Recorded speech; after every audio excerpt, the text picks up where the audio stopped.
26 de abril de 1986.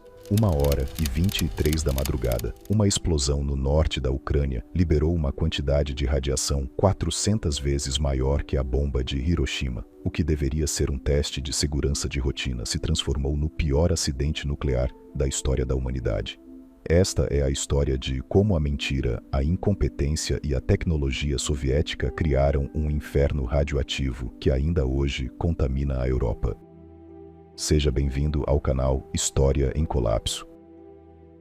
Para entender Chernobyl, precisamos voltar ao contexto da Guerra Fria. A União Soviética apostava pesado na energia nuclear como símbolo de superioridade tecnológica. A usina de Chernobyl, construída nos anos 70, utilizava reatores RBMK, um modelo exclusivamente soviético que tinha uma falha fatal. Ao contrário dos reatores ocidentais, quando superaqueciam, a reação nuclear se acelerava ao invés de diminuir. Os operadores da usina sabiam dos riscos, mas a cultura soviética de não questionar ordens superiores e a pressão para cumprir cronogramas criaram o cenário perfeito para o desastre. A equipe do reator número 4 recebeu uma ordem direta para realizar um teste que simularia uma queda de energia. O objetivo era verificar se as turbinas conseguiriam gerar eletricidade suficiente para manter os sistemas de segurança funcionando, até os geradores de emergência entrarem em operação.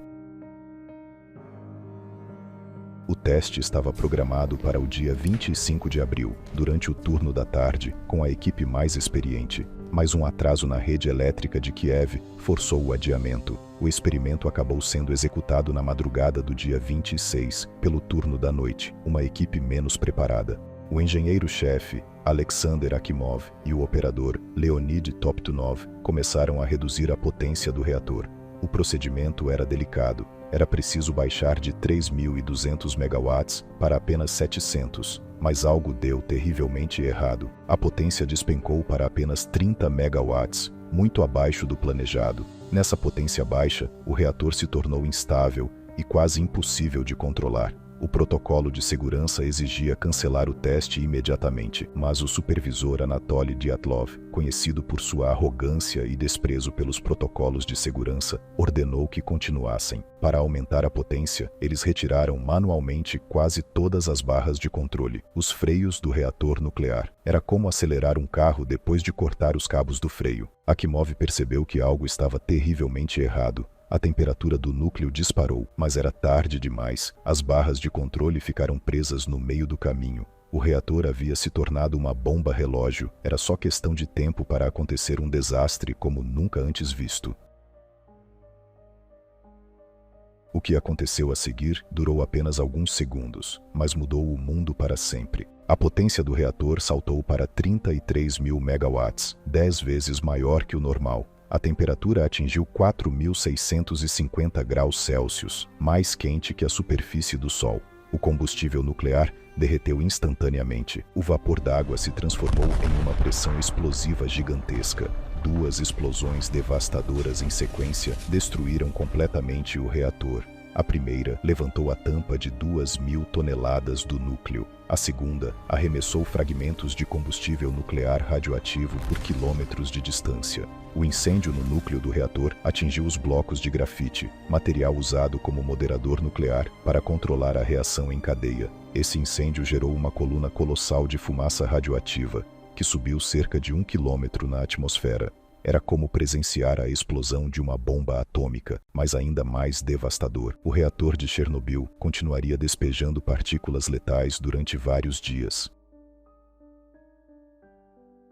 Mas a tragédia estava apenas começando. A resposta das autoridades soviéticas foi tão desastrosa quanto o próprio acidente. O diretor da usina, Viktor Bryukhanov, ligou para Moscou às 2 horas da manhã e disse: "Houve um acidente, mas tudo está sob controle. O reator está intacto."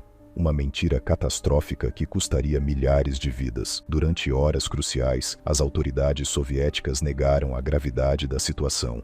Anatoly Dyatlov, mesmo com queimaduras de radiação visíveis, insistia que era impossível o núcleo ter explodido. Enquanto isso, Os bombeiros de Pripyat foram enviados às pressas para combater as chamas, sem qualquer equipamento de proteção adequado. No escuro da noite, caminhavam sobre fragmentos incandescentes de grafite radioativo, tocando-os com as próprias mãos, sem imaginar que cada pedaço carregava uma dose mortal de radiação. Em poucas semanas, a maioria sucumbiria aos efeitos devastadores da contaminação. A cidade de Pripyat, com 50 mil habitantes a apenas 3 quilômetros da usina, não foi evacuada imediatamente. As pessoas acordaram no dia 26 de abril sem saber que estavam respirando o ar altamente radioativo. Crianças brincavam nos parques enquanto partículas invisíveis de plutônio e césio se acumulavam em seus pulmões. Somente 36 horas depois da explosão, tempo suficiente para a radiação se espalhar por toda a Europa, as autoridades ordenaram a evacuação de Pripyat. Com o mundo inteiro detectando a radiação vinda da União Soviética, Moscou não podia mais esconder a verdade. Começou então uma das operações de limpeza mais heróicas e desesperadas da história. Mais de 600 mil pessoas, soldados, mineiros, bombeiros, engenheiros, foram enviados para Chernobyl. Sua missão: conter o desastre a qualquer custo.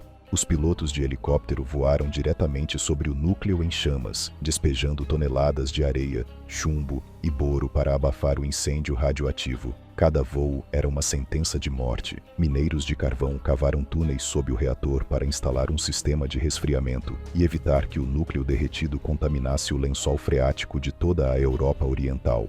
Os chamados biorobôs subiram no teto da usina para remover manualmente os fragmentos mais radioativos. Os robôs reais não funcionavam devido à radiação extrema. Cada homem podia trabalhar apenas 90 segundos antes de atingir a dose máxima de radiação de uma vida inteira. Muitos liquidadores morreram nos meses seguintes. Milhares desenvolveram câncer anos depois. Eles salvaram a Europa de uma contaminação ainda pior, pagando com suas próprias vidas.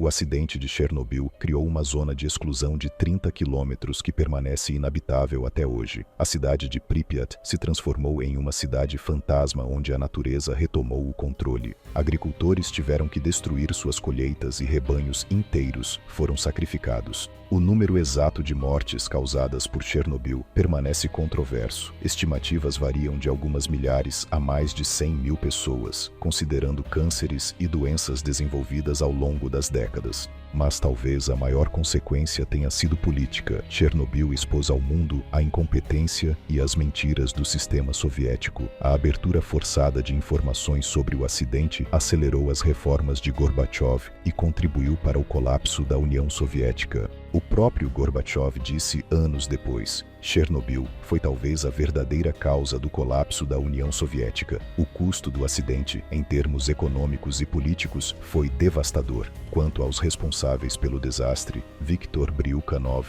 diretor da usina, foi condenado a 10 anos de prisão, mas cumpriu apenas 5 antes de ser libertado. Anatoly Dyatlov, o supervisor que insistiu na continuação do teste, recebeu a mesma pena. Nikolai Fomin, engenheiro-chefe, também foi sentenciado a 10 anos. No entanto, os verdadeiros culpados, o sistema soviético que colocava metas de produção acima da segurança, jamais foram julgados. Hoje, quase 40 anos depois, Chernobyl permanece como um lembrete sombrio de como a arrogância humana, a negligência e a mentira podem criar tragédias de proporções inimagináveis. O reator número 4 está selado sob um sarcófago de concreto e aço que deve durar 100 anos, mas o combustível nuclear continuará radioativo por 24 mil anos. Pripyat continua vazia, congelada no tempo de 1986. A natureza transformou a cidade em uma selva urbana, onde animais selvagens caminham entre prédios abandonados. Chernobyl não foi apenas um acidente nuclear. Foi o momento em que a humanidade percebeu que algumas de nossas criações podem ser poderosas demais para controlarmos completamente. Se você gostou desse documentário, inscreva-se no canal e me diga nos comentários qual evento histórico você gostaria de ver no próximo episódio.